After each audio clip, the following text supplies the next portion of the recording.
नमस्कार दोस्तों, एक छोटी सी मोटिवेशनल कहानी। एक छोटे से खेत में एक जवान लड़का और उसका दादा मिट्टी खोद रहे थे। वे मिट्टी को पलट रहे थे, उसके गांठों को तोड़ रहे थे ताकि उस वर्ष की बुआई के लिए अच्छे से तैयार हो सके। उस काम में काफ़ी कड़ी मेहनत थी, लेकिन उनके सभी प्रयास एक अच्छी फसल प्राप्त करने के लिए आवश्यक थी। बूढ़ा आदमी अपने 70 की उम्र में भी अच्छी तरह से कड़ी मेहनत कर रहा था। हाँ, थकान से वो काफ़ी हद तक काँप रहा था। हर प्रहार के जोर से उसके माथे से पसीना टपकता था, लेकिन फिर भी वह शिकायत नहीं कर रहा था। उसका पोता, जो महज 17 साल का था, तंदुरुस्त और ताकतवर, वह मिट्टी को पलटने और गांठों को तोड़ने में लगती मेहनत और ताकत के लिए कोसता। फिर वहाँ खड़ा होकर वह हाँफता और थोड़ी देर के रुक जाता। थोड़ा आराम करने के बाद एक बार फिर से काम शुरू करने से फिर शिकायत करता।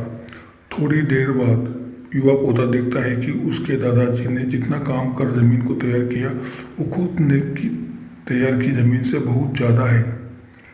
दादाजी, जब आप इतने बूढ़े हो फिर भी अपने मुझसे इतना अधिक काम कैसे किया? पोता अपने दादाजी से पूछता है। दादाजी ने उसे जो जवाब दिया, उसकी उसे उम्मीद नहीं थी।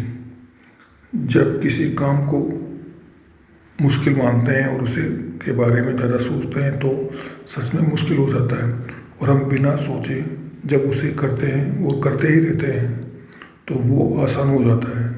पोता थोड़ा अचंभित हो जाता है, इसलिए दादाजी अपनी बात जारी रखते हैं। जब हम अपना समय यह सोचने में बिताते हैं कि कोई काम कितना कठिन है और अभी कितना सारा बाकी है, तब हमारा मन बहाना बनाने लगता है। जब हम तय किए काम के बारे में ज़्यादा सोचते हैं और अपने दिमाग को नकारात्मक विचारों पर ध्यान केंद्रित करने की अनुमति देते हैं, तो आपकी गति का उस काम को करने के लिए अपने आप धीमी हो जाती है। अगर आपको किसी भी काम के दौरान सकारात्मकता बनाए रखना चाहते हैं तो आपको तुरंत उस काम को शुरू करना चाहिए। और अगर देखना और सोचना है तो जितना आप आगे बढ़े, यानी कि जितना काम आपने अच्छे से ख़त्म कर लिया, उसे देखें, ना कि जो बाकी है उसे उसके बारे में विचार करें। ऐसा करने से एक सुखद और सकारात्मक एहसास आपको उस काम को लगातार करते रहने की ऊर्जा देता रहेगा।